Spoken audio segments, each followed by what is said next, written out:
Pamor maa ngi lay cher et tout d'abord c'est de vous remercier leen par rapport ak invitation bi donc c'est Bassirou Ly coordonnateur du mouvement Ndam aussi nekk un jeune politique di ànd ak le président de la République Macky Sall donc mu ne Ndam aussi je pense que dinañ si ñëwaat muy nouvelle dynamique autour de Matar pour l'émergence. Merci Pascal par rapport à la question c'est une très bonne question parce que nit moom soo demee ba naan da ngay ànd ak moom déjà pour moi c'est par rapport à des qualités et pour toute la jeunesse wala toute la coordination de Ndam c'est par rapport déjà à des qualités xam nga ñun on est des jeunes politiques ñu bokk ak monsieur le maire Matar Diop benn parti politique doon ñoo xam ni aussi je pense que am benn niveau intellectuel bi di xool di gëstu di gis xam l'homme social qu'il est xam nga on est dans une localité boo xam ne nii la banlieue lu ci ëpp solo ci nit wala ci leader c'est-à-dire c'est le social et tey soo taxawee au niveau de la commune de Yeumbeul Nord wala dans ñun suñuy responsable l'homme le plus social ci Yeumbeul Nord munoo ci génnee monsieur le maire Matar Diop mu doon koo xam ne ko ci un leader boo xam ne mu doon responsable bu ñu xam au niveau départemental au niveau national président de la République xam ko ràññee ko mu am benn amour boo xam ni am na ko pour Yeumbeul te ñun ku ñu xam-xam ñu Yeumbeul je pense que mu am benn amour par rapport surtout ak loo xam ne dund na ko à Yeumbeul vécu am à Yeumbeul et loolu dafa am solo tey suñ doon demoon ci yeneen dëkk suñ ne Yeumbeul waa y a pas beaucoup plus Yeumbeul waa que lui c'est-à-dire que je dis par rapport ak vécu ak yàgg boo xam ni yàgg na ko Yeumbeul mu xam Yeumbeul ba tey yàlla def teg ko ci yenn sphères yi ñu xam aussi par rapport ak engagement am ak détermination am xam nga gëm-gëm dafa am solo ci politique te dafa nit koo xam ne nii nit ku lu si lu mu nekk da ciy dem ba mu jeex tàkk mun ay nitam c'est-à-dire quand je dis mun ay nitam mooy nitam soo ànd ak moom maanaam lenn rek la lay wax mooy c'est l'émergence de la commune de Yeumbeul Nord wala soo xoolee Ndam sax la fin c'est l'émergence de la commune de Yeumbeul Nord donc loolu moo tax ñu choisir ko ñu doon des jeunes comme yéen des femmes des sages ñu porter suñu mën naa ko wax en 2 mots merci pour la question le rôle de Ndam c'est être à côté de la population.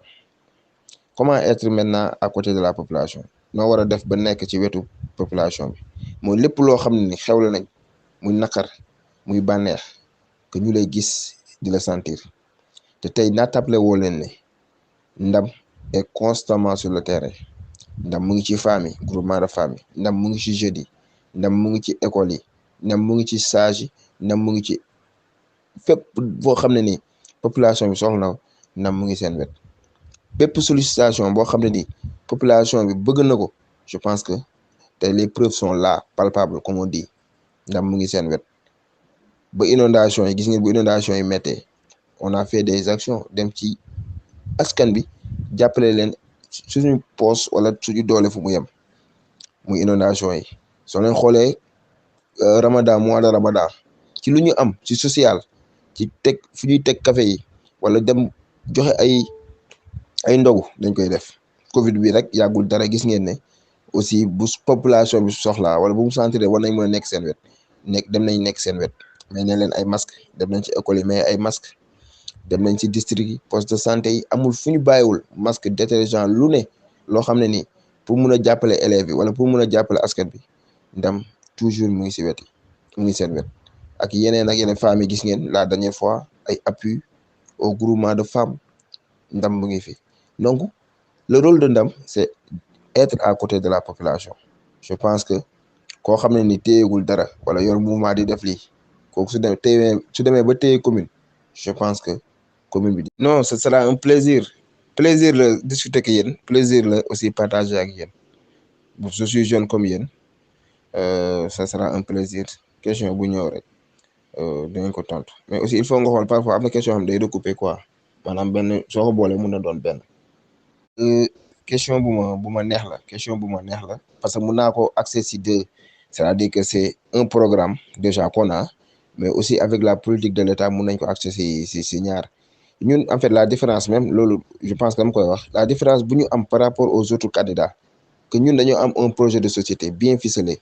xam nga nan lañ defee projet de société mooy ñun dañoo am ce qu'on appelle un programme li ñu ko ficelé mooy avant ñu koy toog di ko bind dañoo toog ak ay jeunes gisoon ngeen ñuy def autour du thé dem toog ak ay femmes dem toogal ay adulte toog ak ñoo xam ni xam nañ yëmbal ñu waxtaan ak ñoom discuter ak ñoom par rapport ak problème yoo xam ne nii ñu ngi koy jàggoonteel ñoom ñu wax ñu quelques solutions ñun aussi ñu am des solutions par rapport à ça pour répondre de façon directe par rapport à la question que on a une très bonne politique xam nga jeunesse bi déjà luñ soxla c'est la formation d'abord formation lañ soxla et dans notre politique déjà a priori suñ ñëwee c'est-à-dire on va accentuer beaucoup plus dans la formation en offrant par exemple des bourses parce que mairie mën nañ may ay bourses ay demi-bourses ay bourses entières surtout par rapport aux jeunes par rapport ak éducation bi c'est-à-dire les bourses de formation on doit pour man dañ ko war a yombalal surtout aussi on est à Yeumbeul Nord ñu war see mën a jàppale les jeunes. bañ vocal bi gudd moo tax ma dagaat ko loolu si peut-être la formation parce que jàpp naa les jeunes déjà dafa war a am benn formation bu baax balaa moo jëm ci emploi mais aussi il faut le reconnaître mënu joxe emploi c'est pas son rôle premier c'est pas de donner de l'emploi mënul nekk. un appel excusez-moi dama amoon appel moo tax ma jël ko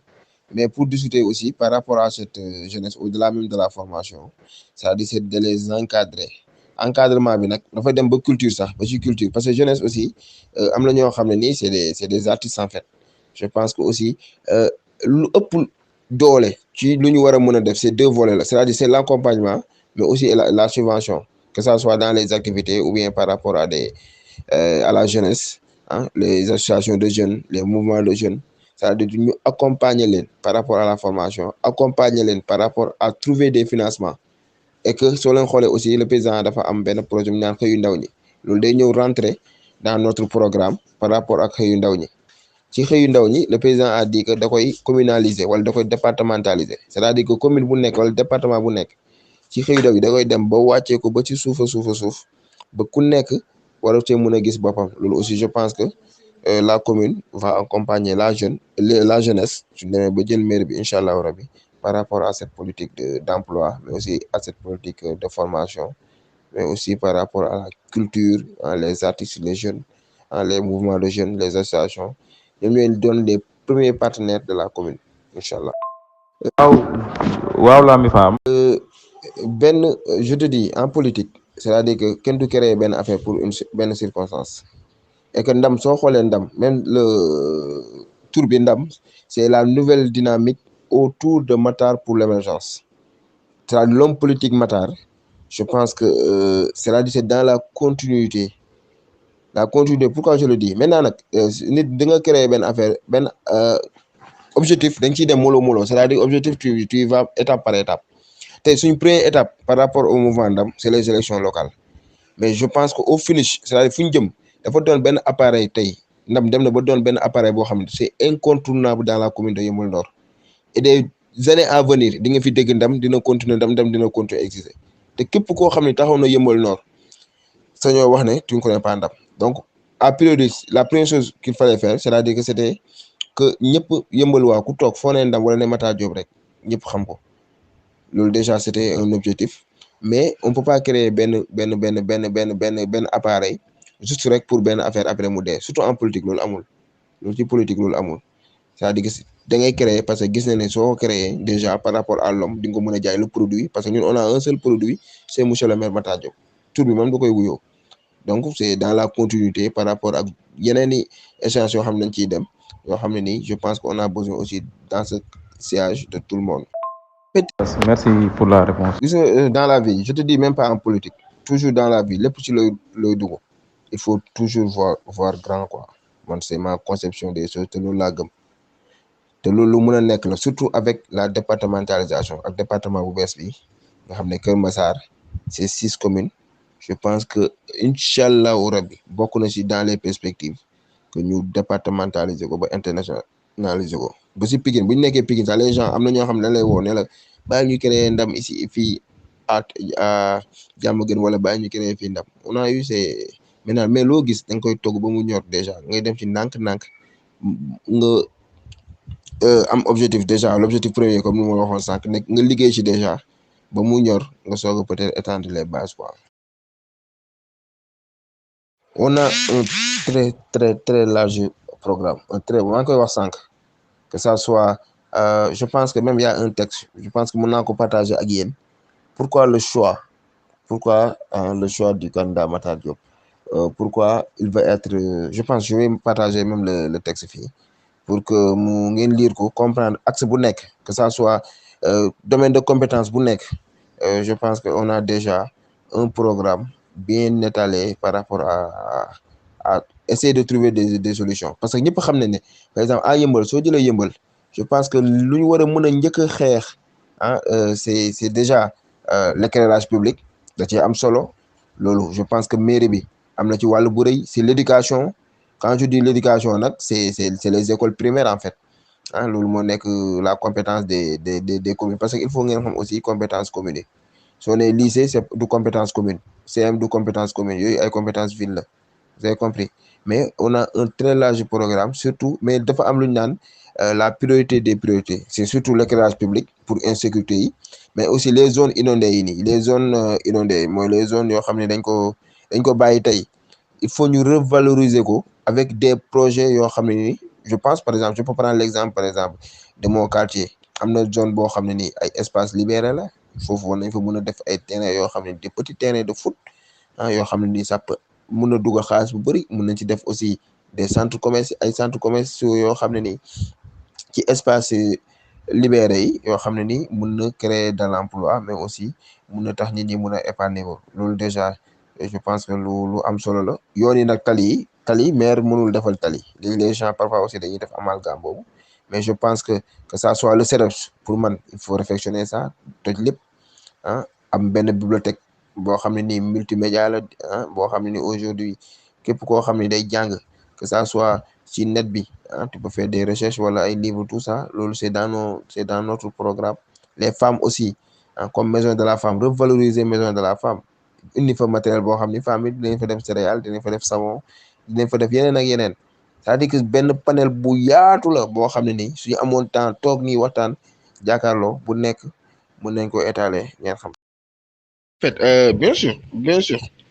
sûr les ressources en fait vous savez qu'en politique c'est cette volonté déjà qui prime ci lépp moom primé et vous n'êtes pas sans savoir que ñun aussi on fait partie de la mouvance présidentielle et que tey ñun suñuy xeex premier mooy président su taxawee di wax la première chose dane non Matar mooy suñu tête de liste loolu aussi c'est important ñu xam ko te ku président tànn ci moyen moom moo lay jox tous les moyens et au-delà am na ñoo xam ne aussi ñu ñuy jàppale bu baax ñu ñuy jàppale parce que gis nañ ne on a une très bonne politique et que suñu politique aussi c'est dans le cadre d'une politique de développement donc loolu moom ci suñu si dans toute organisation il faut te dire que je vais réussir à 100%. C'est vrai parfois ça peut être utopique pour dire 100% maanaam mun na jafe trop mais dites-vous que on a 1000 chances parce que liggéey c'est-à-dire que loolu adage sax moo ko wax ku liggéey fayewu te vraiment ndam mu ngi liggéey donc loolu je pense mooy question bu ma neex la pourquoi j'ai choisi vous savez que man lu ma dugal ci politique suñu barax bi la barax c'est-à-dire que à chaque fois suñu jógoon di dem c'est deux choses à chaque fois suñu jógoon di dem c'est-à-dire que on allait vers les politiciens pour ñu jàppale ñu primo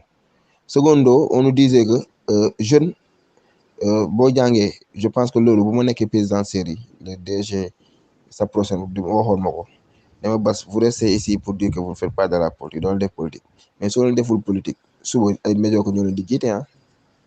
c'est-à-dire que aussi il m'a poussé étant jeune jàng def politique ça mun na rimer par rapport man ak lu ma bëgg a defal sama gox donc loolu ça m'a poussé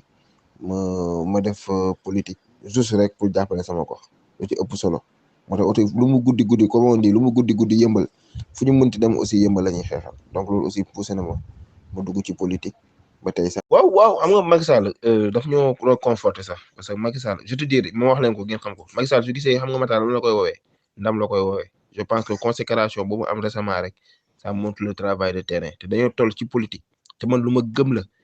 que liggéey rek moom mooy fay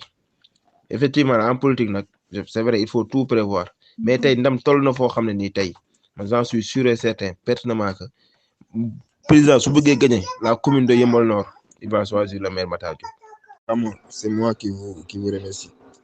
par rapport ak honneur boo xam ne def ngeen jox ngeen ma ko ba mun a exprimer wu par rapport ak loo xam ne ñu ngi ci donc di leen sant di leen gërëm ci invitation bi di sant aussi tous les membres. Je pense que politique ku yokkul yaa wàññi te nee naa ko politique kenn du ko peese dañ koy compter donc loolu dafa am solo quoi vraiment di leen sant di leen gërëm.